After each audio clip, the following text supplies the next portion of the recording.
looks like this day is becoming a performance on its own, right? And let us kind of enjoy it as such. And indeed, today I kind of a little bit changed my talk to fit better the venue. But let's start, who am I, right? And I'm a network scientist. Network scientist means that I study complicated networks like that. What you see is actually the internet, the structure of the internet, of how the computers are connected to each other, structure of an organization, a company, and how people are linked to each other, through whom they talk to, whom they collaborate within company projects. Your brain, and our brain, and this one is not your brain, it's a mouse brain, right? But effectively, like how the neurons connect together and create what we perceive as consciousness or intelligence, and so on. And I spent quite a bit of my time actually at this network, which is really the protein-protein interactions within our cells. The network that if you were downstairs, you could actually experience in the VR, and you can kind of walk around, touch the nodes, and so on. And which is the network that fully determines whether we're healthy or sick, or how do we intervene if you're sick? What kind of drugs do we design, and where do we hit with that drug? And what I showed you now is just pictures and videos, which is kind of given that in the 21st century, looking at networks is a deeply visual experience. We experience networks through our eye, through our kind of like, anywhere we turn, on ads to movies, we have some networks represented. But it wasn't always so, and that's not actually what the network sciences typically does. Much of the early narrative of networks didn't include any images. So what I'm going to do first is I give you a scientific narrative, and then I'm going to come back and give you, again, the visual narrative of how that may have emerged. And the scientific narrative actually starts, there's many places you can start. You can start from Euler, from 1700 in Königsberg, but let's start a little bit more recent, and just not too far from here, 2.5 hours in Budapest, which is where the first kind of systematic thinking about large complex networks has emerged. And it was Paul Erdős and Alfred Rényi, two mathematicians, who have kind of started to kind of think actively about the fact that we have all these very large networks around us, and they look complicated and they look almost random. So they said, why don't we actually model them as random? So they said, why don't we consider a very large network as a bunch of nodes that are connected to each other with a certain probability. And here I'm showing you with probability 1/6. In other words, you throw a dice, and if you get a 6, you connect the two nodes. If you don't get a 6, you don't connect them. And that kind of line of work, that line of thinking has given birth to about 8 papers that they wrote together that has kind of built what we call random network theory. And there's lots of beautiful predictions they made about random networks. And there's going to be one of them that is going to be relevant for today's narrative, which is, in a random networks, how many links will each node have? Like, how many friends would you have if the society would be random? That's really the question. And that's given by what we call the degree distribution, which is the probability that a randomly chosen node will have exactly k links, or you will have exactly k friends. And what they showed that follows a Poisson distribution, which is very similar to a Gaussian. And the meaning of that is really that most nodes have approximately the same number of links in a random network, and it's very rare, exponentially rare, to find nodes that significantly deviate from the average. In other words, if society would be random, if you were to look on your left and your right, the people sitting there would have roughly the same number of friends as you do, and would be very tiny differences among us. And this was really the moment, this was 1960, and really that theory was developed in a very sophisticated way by combinatorial graph theorists without a chance of checking it in reality. And then comes the end of 1990s when suddenly data becomes available. And data allowed us for the first time to really check how these networks look like. And I was one of the lucky ones who actually got their hands early on this data. We didn't got our hands, we actually developed some of these data sets. In particular, we started to look at the World Wide Web. We're talking about 1998. Most people didn't even know that there is such a thing as a World Wide Web. But by then, there were about 800 million nodes out there, so it was pretty large. Today is huge, more than 1 trillion nodes. The name says it's a network, it's a web, right? Where the nodes are the documents and the links are what you click on to go from page to page. And what we did is we built a robot, a little different from the one that we saw in the movie earlier, which really kind of went from page to page and figured out what kind of links are there and where can you go from there. And that robot generated a map that we could not see, but we could analyze. And the first thing we actually checked, how many links does each web page have? And remember, the expectation was that this would follow like a Poisson distribution if this would be a random network. And the big scientific surprise for us was that it wasn't like that. We found a different function. And the different function is what we call today a power law. And that power law was unexpected, very interesting for us, and we ended up naming these networks that have this property scale-free networks. So that was kind of the core of the mathematical discovery. So far, you may be fascinated with it, or you may be bored because you don't really know what this means.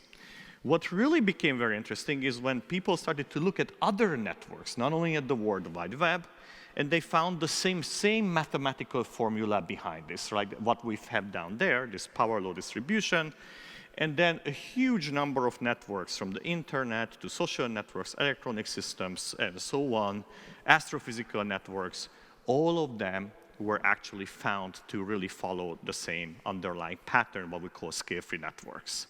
And there were actually, even the sex web happened to be actually following that particular one. Not explaining. So there was this observation that there's this universality that many networks look mathematically alike, and then the question was, why is that? And one of the things we realized very soon after is that why this is actually happening is because of two properties that real networks have. They continue to expand by the addition of new nodes. So a big node network doesn't just pop up out of nothing. Networks emerge by adding one node at a time. This is what we call growth. And the second one, what we call preferential attachment, that when a new node emerges, it doesn't actually choose randomly whom to connect to, but it tends to connect to the more connected nodes. Think about the World Wide Web.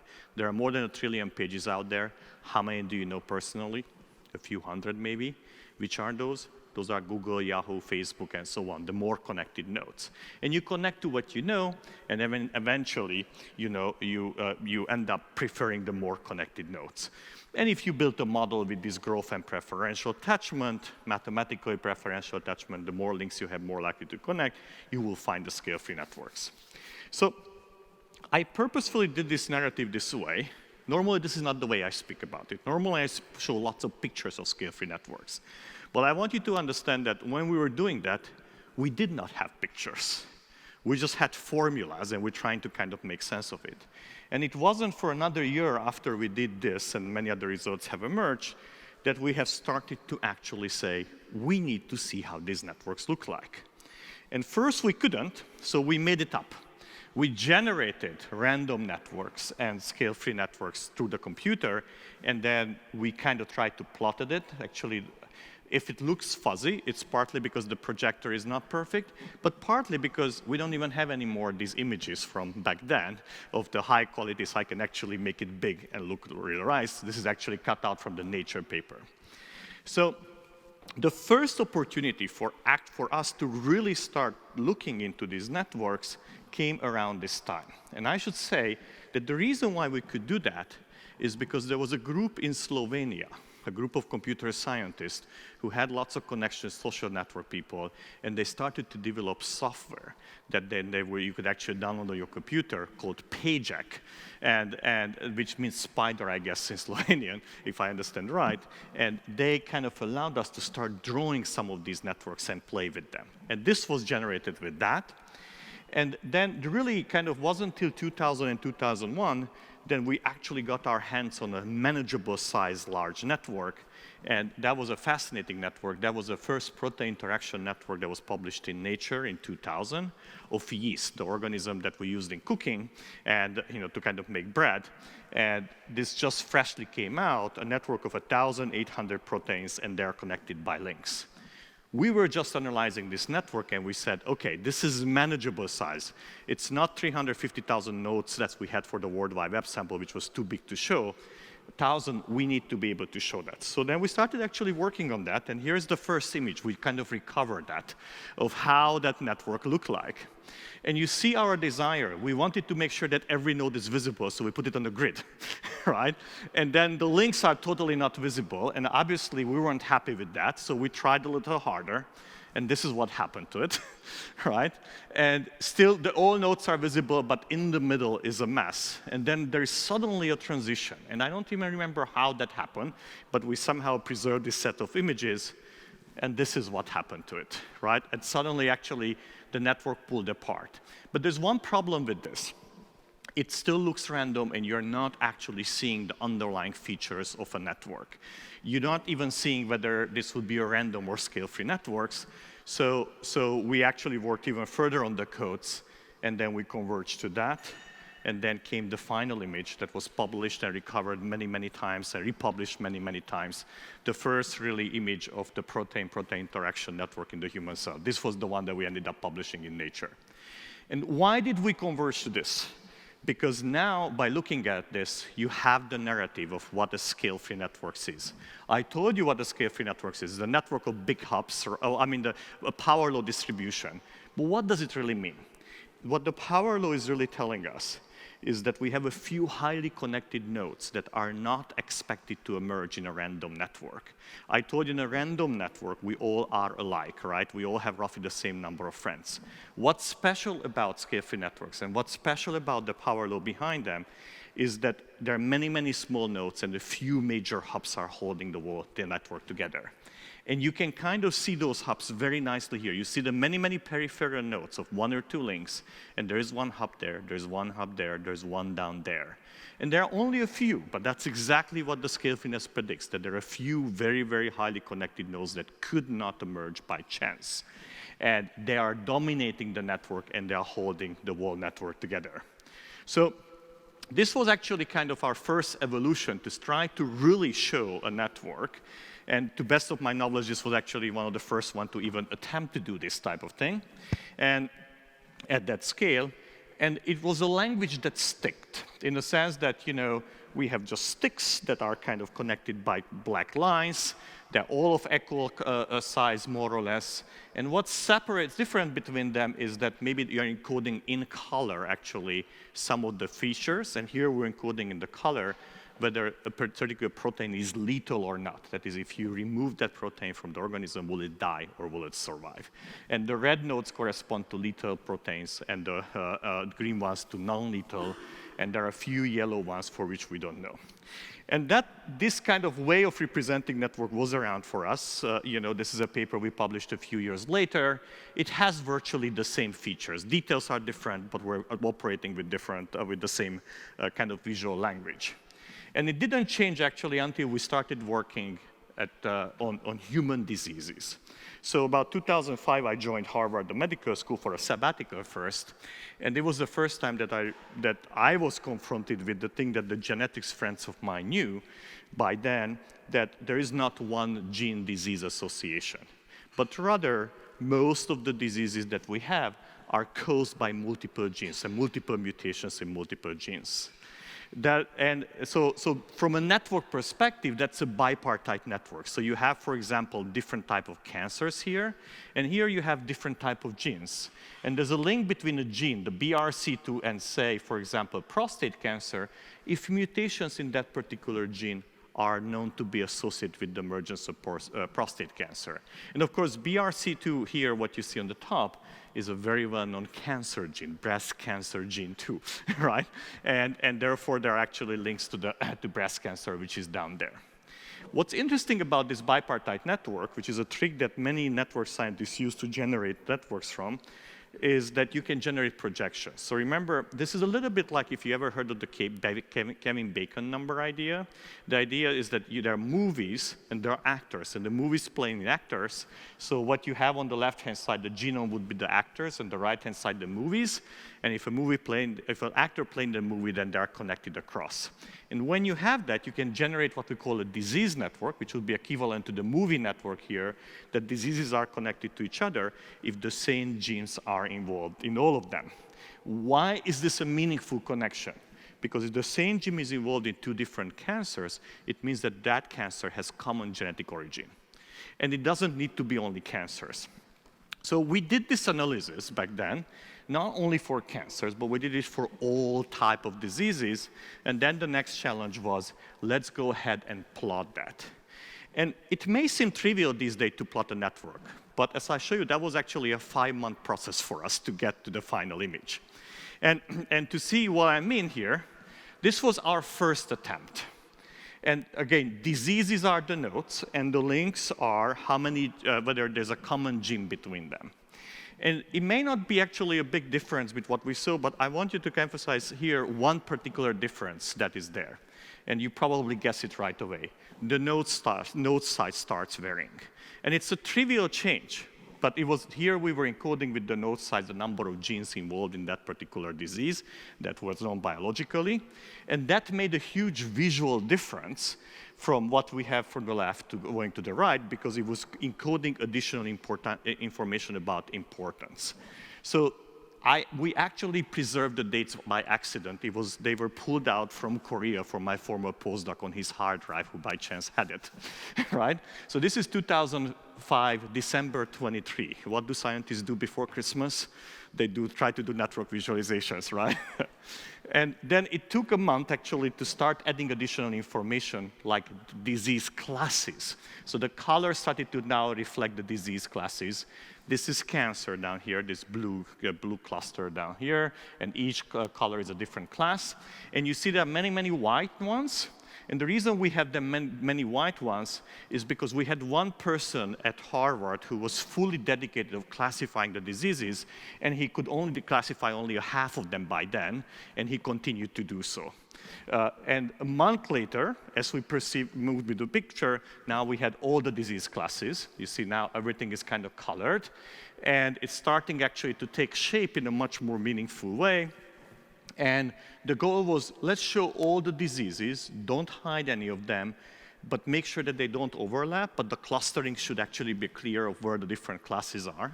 And that eventually, so this is where now February 14, right? So from January to February, we actually went there. A month later, and then by April 20, we had the final ready to submit version. And that was what was submitted, and that's what actually was published. And it was an interesting thing. This was a very interesting experience, because when we submitted the paper to PNAS and it was accepted, I sent them an email saying, to best of my memory, you guys don't publish posters, but we have this fabulous image. Would you actually be interested in publishing a poster together with the issue? And then I never heard anything for about a month from them, and then they write back and said, you are right, we never publish posters, but this is so amazing, we will actually publish a poster. And I think that was the only poster PNAS, the Proceedings of the National Academy, ever published together with an issue.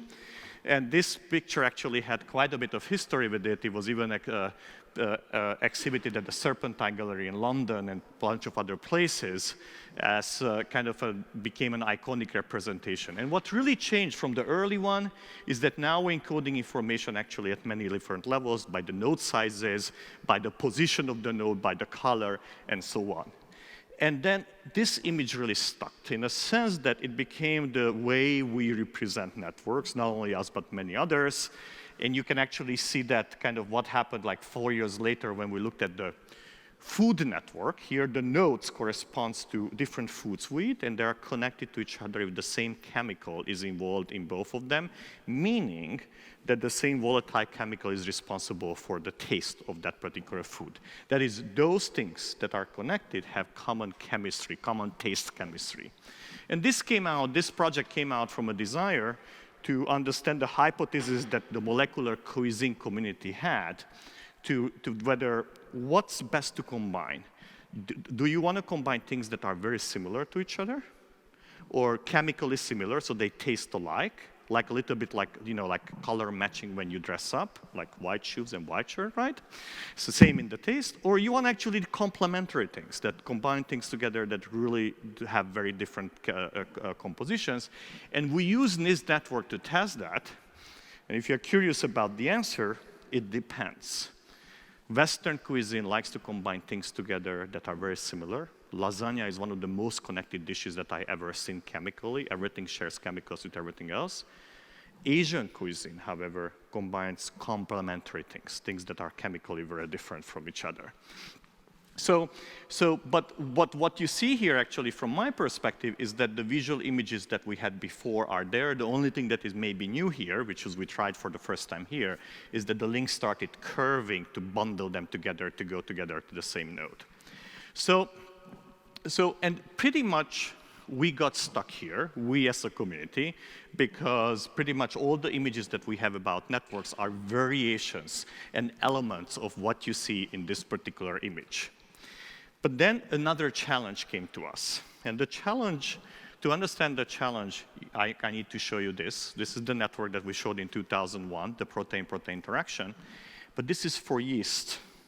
And we're a little bit more complicated, the yeast, not so much more, but we have 20,000 proteins versus the yeast who has a few thousand. Actually, this one has only 1,000 nodes. And when others actually tried to represent the human network, when it was finally mapped in 2005, it was a mess. We got this is actually not our picture, it's my collaborator's picture marked with our picture.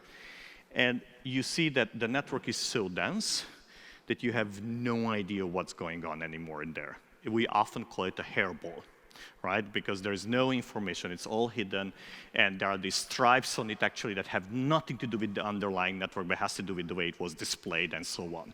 So that goal of why we did on the left-hand side is to show the architecture of the network, to really reflect that. It's impossible to do so in that case. So it was several years of struggling. How do we deal with these large networks? How do we show that? And I showed you one of the answers earlier. And this was actually what Mauro Martino has invented when we were trying to prepare a talk for me. This is the human protein-protein interaction network, that you don't show everything. You just show a subset of them, right, at a given time. And you get a sense of the complexity and the interconnectedness of what happens within our cells. And that's one of the answers. The answer that I would really want to talk today about has a different dimension, right?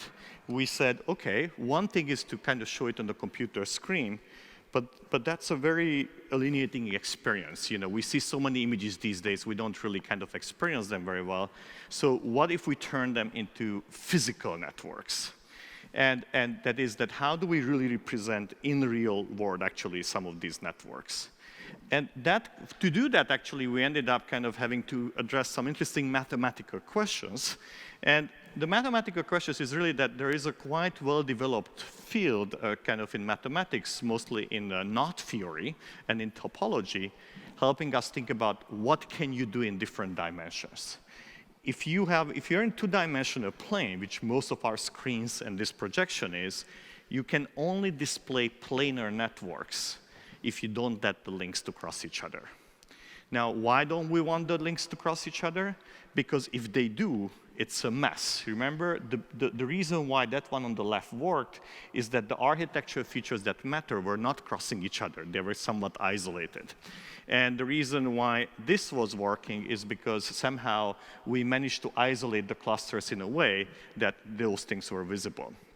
But if you have a two-dimensional plane, only certain networks can be represented without the links are closing, the so-called planar networks. But the same theorems tell us that any network can be actually laid out in 3 dimensions. There's a so-called Whitney embedding theorem from 1936 that guarantees that an arbitrary network can be laid out somehow in a 3-dimensional space without the links crossing to each other. And 4 the other things happen. We may not get into that. Now, why is it important for the links not to cross each other? Well, one end is visually, because it's cluttered and you cannot see what's happening. On the other end, because there are lots of networks that we deeply care about it where the links do not cross each other, like your brain, right? Your brain, the neurons are physical networks. They are really avoiding each other. And what you see here is something that will be published only 2 years from now, or about a year and a half ago, which is kind of the fly brain at the neural level that we got from some collaborators. And what is really showing is that the intricate structure of these networks, and what is special about your brain and everybody's brain, is that it's a network of neurons that they don't have the luxury to simply move around and cross each other and rearrange themselves. They're stuck. And that physicality is very important. What our collaborators from Ginelia Lab are telling us is that often a neuron comes and hits another neuron, and it turns around, and it doesn't find its intended destination because it's lost its way by hitting physically another one. And 1 in 100 neurons does that. 1 in 100 neurons is misdirected in the fly brain. So the challenge for us, let's go ahead and try to develop methods to lay out physical networks. And there is a well-defined methodology of how you actually think about laying out networks. And this is called the force-directed layout methodology. And you see, like, you put elastic strings between the nodes, and you put an overall force between them, pushing away. But you see the force-directed network methodology that was existing didn't really care where the links cross each other. The links really didn't exist. So we had to develop actually another methodology that we call the elastic string model, that did really consider the physicality of each of the links. And you see they can never really cross now. And it's a molecular dynamics simulation to achieve that. And it's not at all simple. If you want to see the equations, this is the equations that are behind that. We are running in real time these equations to really to kind of guarantee that the links do not cross each other. If you're interested, I'm happy to walk you through each of the terms, why they're there and why they must be there. But the principle is very simple. We're trying to minimize the length of the wires. They're like rubber bands, while avoiding crossings. So they were not allowing for links to cross each other. And then the question we really ask scientifically is that what happens when the links become thicker and thicker? Because if you have thin links, it doesn't really matter. They find a way to go by each other. But when you get into a dense environment like your brain, you have the links are so many of them, they look thick. So this plot is showing you how you go from thin links on the left to the thick links. And the discovery was that really networks can exist in 2 very different regimes. There is the so-called strongly interacting regime, or the weakly interacting regime, which looks like the one we often see, right? Where the links are not too thick and they have a way of kind of going by each other. The space is mostly empty. You can walk by the links and nodes, so the crossings are not a problem. Conflicts are not an issue at all. But then, if you start increasing the thickness of the links, there's no space for them anymore. They have to find a way to kind of go around each other. And in the very extreme situations, they become like that. So the links are so thick, actually, that they have to kind of go around the network and come back to find their destination. And this may all seem to like a mathematical game to us, that, oh yeah, that regime and that regime, but it turns out that both of the regimes are very, very meaningful for science as well for visualization. Let's start with this one, because this seems to be the most incredible regime. It turns out, and we can mathematically show, that our brain may not look like that, but at the microscopic level is like that, and it's in that particular phase.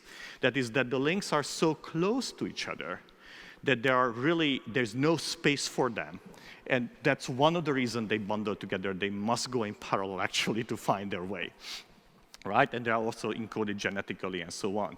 So really, what we actually have evidence now that the mammalian brains, which is the human brain and others, are so dense that they are in that regime that is better described by these big bubbles or gurkas, how we like to call them in the lab.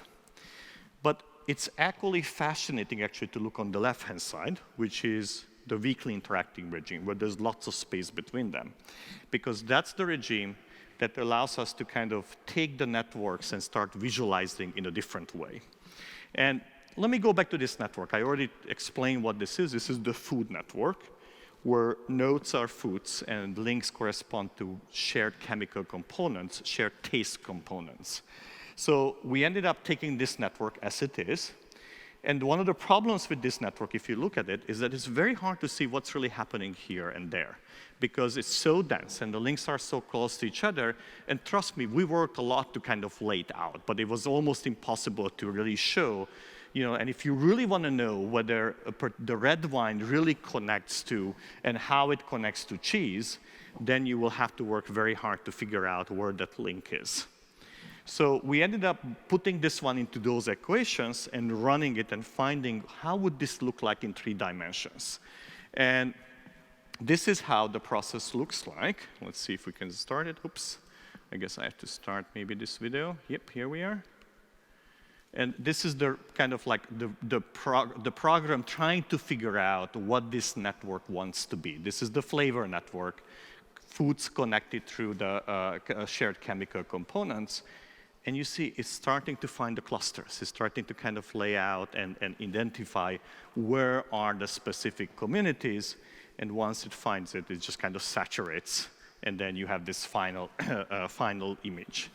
And the reason why, for me, this is fascinating is because this network, what you see, is really reflecting the inner structure of the underlying data that you have, right? So you may perceive it, and we actually perceive it as being kind of a sculpture, and we can turn it, I will show in a second, but really, it's reflecting the underlying data and reality of the system.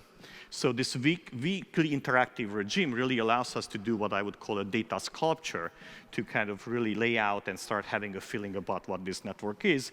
And I want to remind you that this may look like, and obviously we 3D printed that, so it kind of allows us to 3D print these objects, and that was really fun to play with that. And that's the one that is shown over there. A smaller version in gray is available out there in the first floor. And I want to remind you that each of these nodes have a meaning.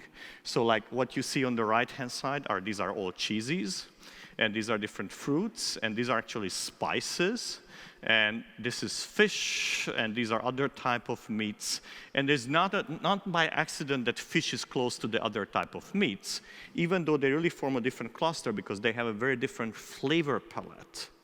But they're still meats, so they still actually have the same. They share lots of chemicals that are responsible for what we taste for them. And of course, the reason we have so many chemicals, and I'm sure many of you are aware of that, is that our tongue only senses 4 tastes: salt, sugar, umami, and bitter. But our nose actually can distinguish hundreds of different ones. And really, we taste through our nose and not as much through our tongue, despite of what we perceive. And the chemicals that are connecting these things are really capturing what our nose can capture. These are what we call the volatile components in our cells.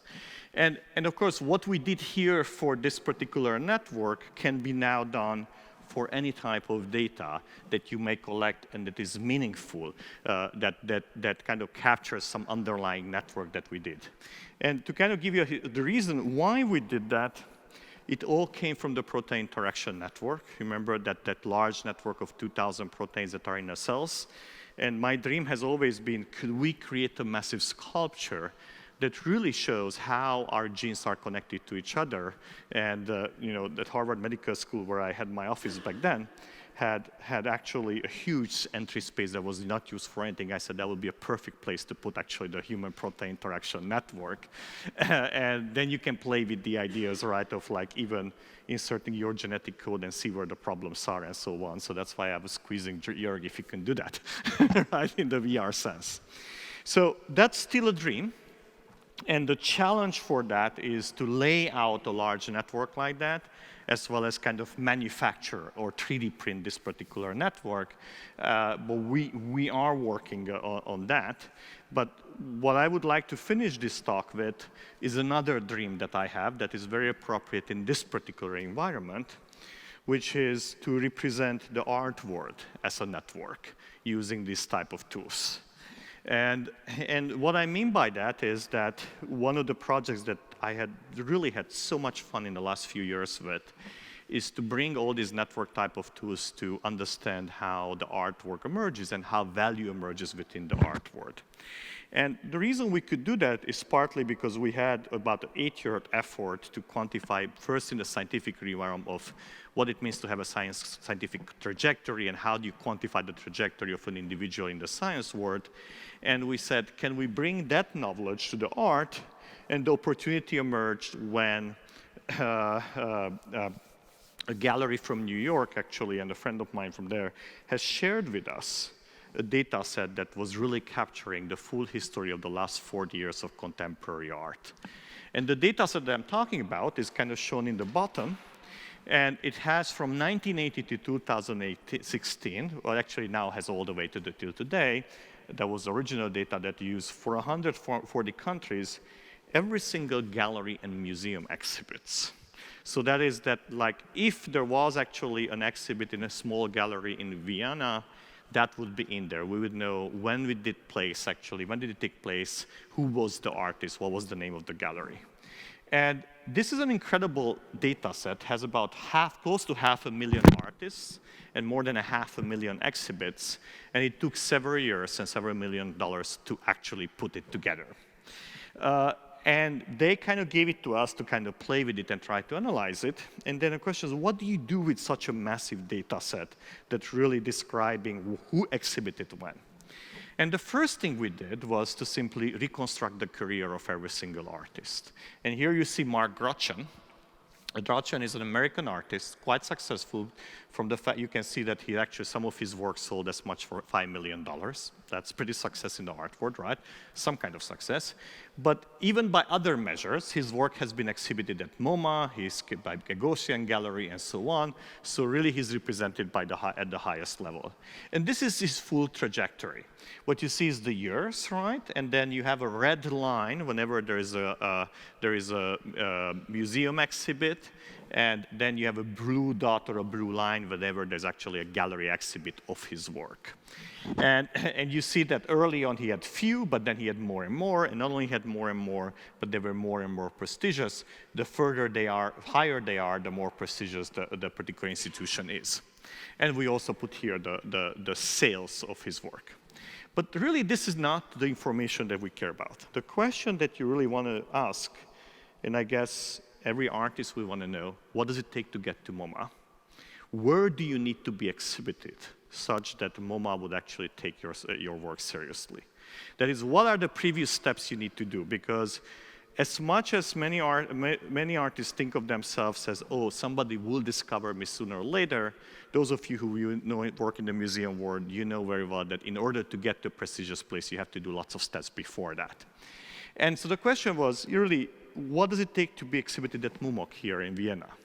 And what does it take to even be exhibited in the middle range galleries here in Vienna or in Budapest?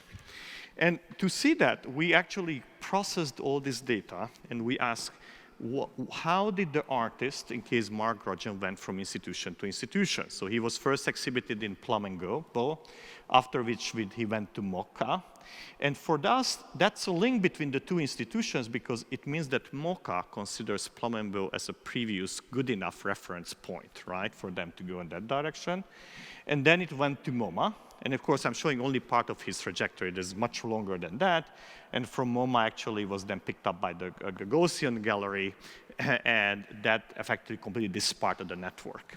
So we don't really care here about the artist himself. What we care about is that what does the nose, the institution, really need to see in order to accept an artist? Where do you have to go before you come there?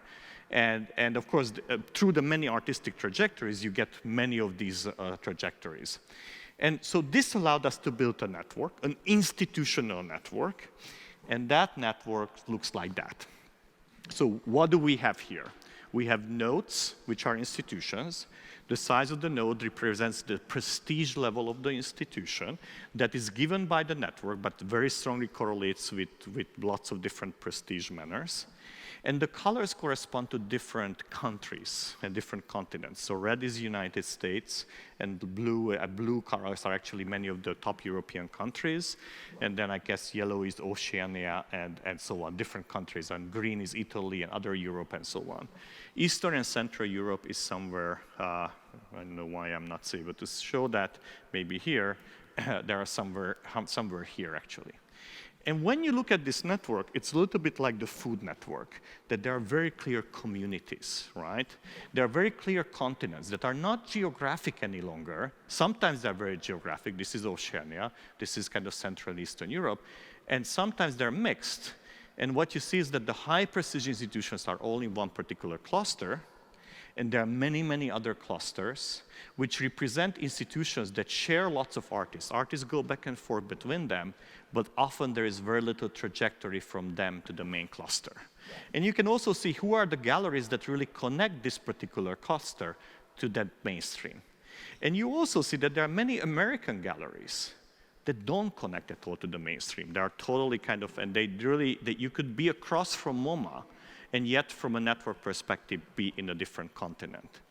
Now, you may say this is just a visualization, and it's a very messy one, because you can't even see links. So how can one actually, a network scientist, put out a network for you where the links are not visible?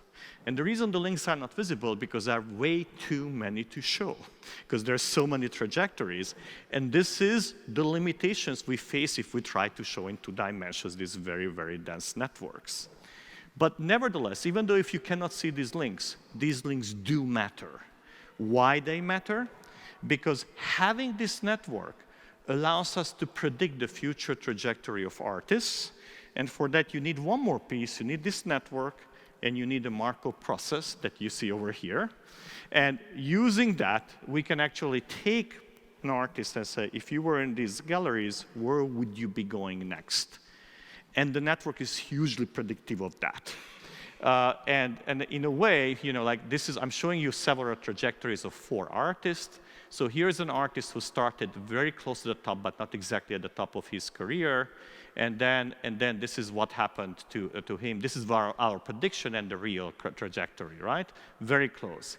Here is somebody who started very low precision institutions, peripheral institutions, right?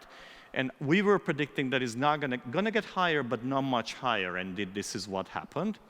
And here's one that we predicted that is gonna go up, despite the fact that it's starting at the periphery, and it did go up, right? And so on and so forth. The reason I'm showing these predictions is just to show you that the network does matter. Why does the network matter? It matters because valuation in the art world is all contextual, right? Is it like really, it's hard to know, is this really an artwork or it's my phone? Well, we are in a museum, so it could be an artwork. If I would put it in the middle and put a light, like a light box around that, and you may actually consider that it's an artwork, right? But it's really my phone, and it has, what this one is, it depends on who put it there, where is it sitting, what did the artist do before, what did it do after that, and how does this network of institutions perceive that particular person and that work? And that's all in the network, right? So it's already kind of reflected by where the art moves from the institution to institution. So I have a dream. My dream is to turn this one into a 3D sculpture one day. It's a very challenging task. Even laying it out is a very challenging task. We have done the first step in that direction, but this is only a part of it. This is the more prestigious center of that and doesn't have actually everything. The projector is not so good, but actually there are links between them. I see it on my computer. And they are coming out, okay? And to lay out the full network is so computationally demanding that we cannot do it on their existing computers. But luckily, the United States has a major, very big computers, particularly in Lawrence Livermore Laboratory. And when they are not designing weapons, they will probably lay this one out for us. That's kind of the plan. And not this one, but the full network. And if we succeed in that, we may actually be able to kind of create a project like that to say that is actually the full artwork as it works. And of course, the big dilemma, should we actually show the notes of who they are or let people guess it and think about it and so on? That's something to be resolved in the future. But I think we're not too far from the ability to do that. We have the data, we have the technology, it's all about scaling up. So I will kind of end here. And what I try to do today, given the environment, is to tell you not as much of a scientific narrative, but a visual narrative. And to kind of make it clear that the emergence of the visual narrative about networks, that we take it so granted today, is not as obvious as it seems, and there were actually many people who contributed to that.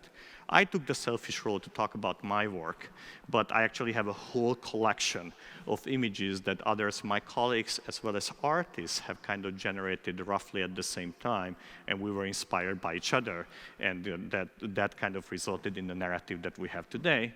And I don't think we're done yet. I think there are still many innovations to come as the technology is evolving. And I think the Jörg's project and his team project is a perfect example of how you can experience networks in the VR environment in a way that goes even beyond the sculptures that are in the first floor. So I'm hoping that if you haven't seen it, go and try it out, because that's the future. Thanks a lot for your attention.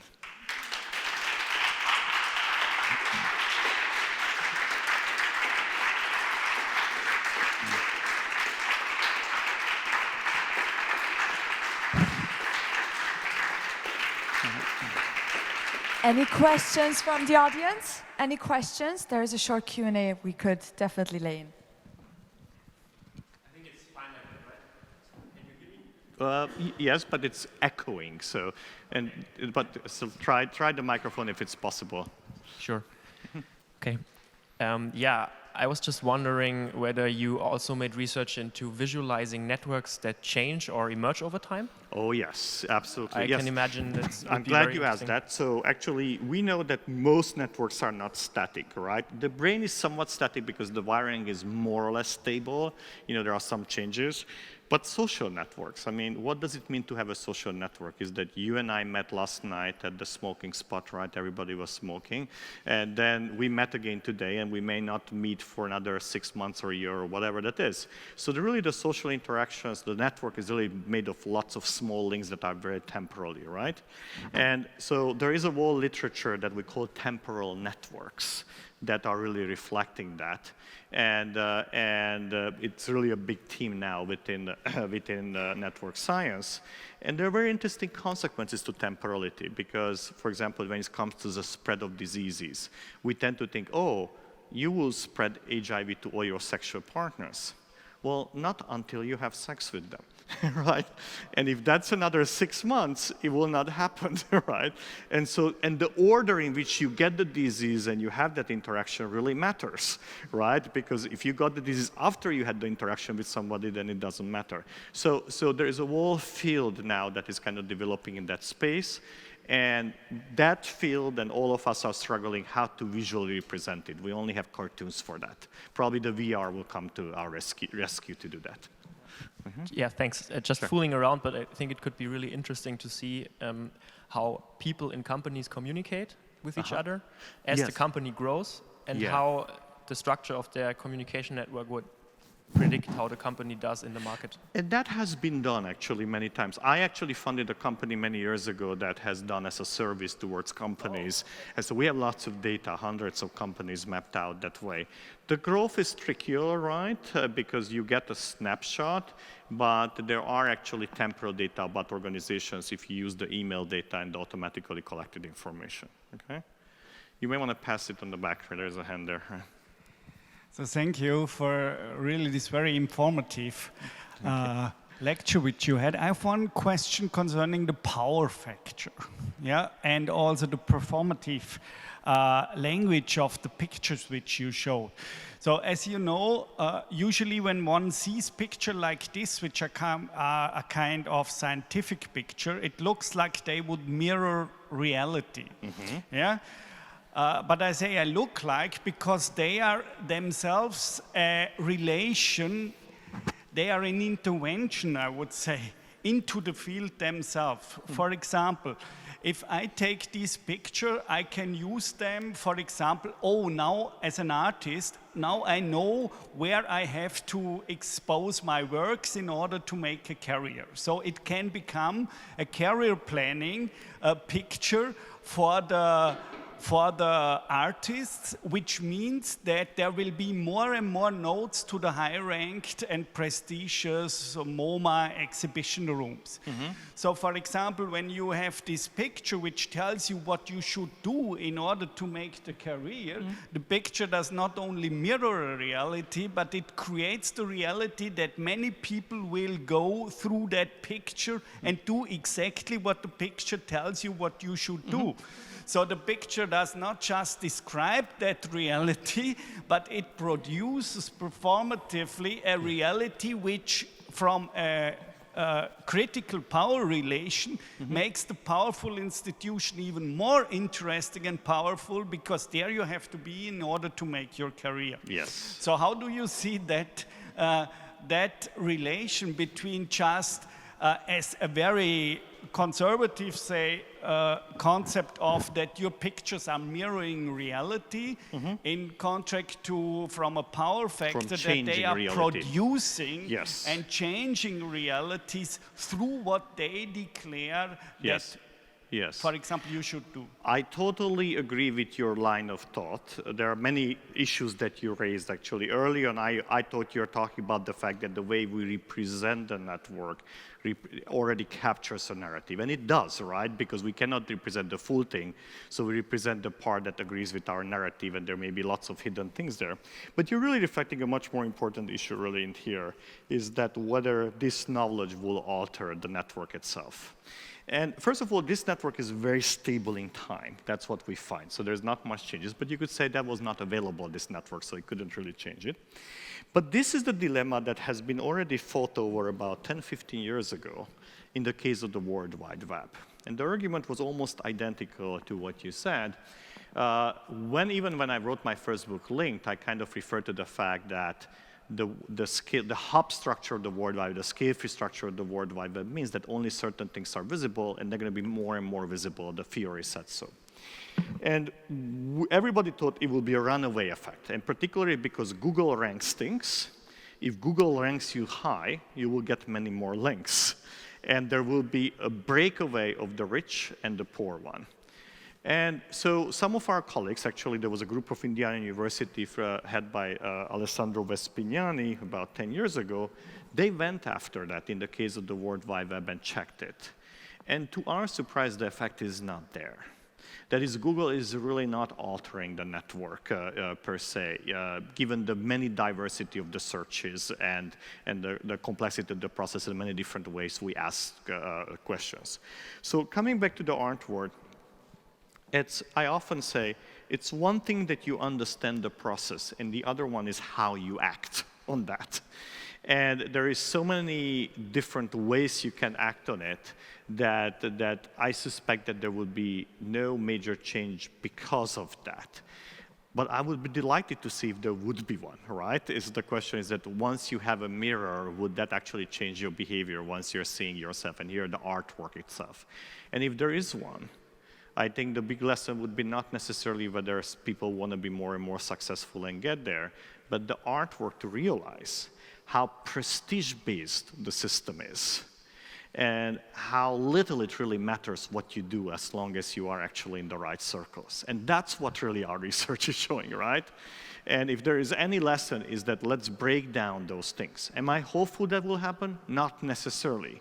But to me, this is a mirror to the society. And by the way, it's not only the art. The academic world suffers from the same thing, right? I'm at Harvard as well. I know what it means to be there, right?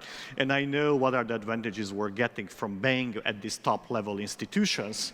And it's not fair, right, in a sense. And I was at other institutions, and I know the difference is actually there. And this is a very deep issue that we as a society face, right? And it has to do with the fact that we don't have time and energy and expertise to value things. And therefore, we phase out the valuation process to institutions. So if MoMA says that it's okay to exhibit, it must be great. I don't need to have an opinion. If Harvard hires you as a faculty, you must be fabulous, right? If Nature publishes your paper, that paper is great.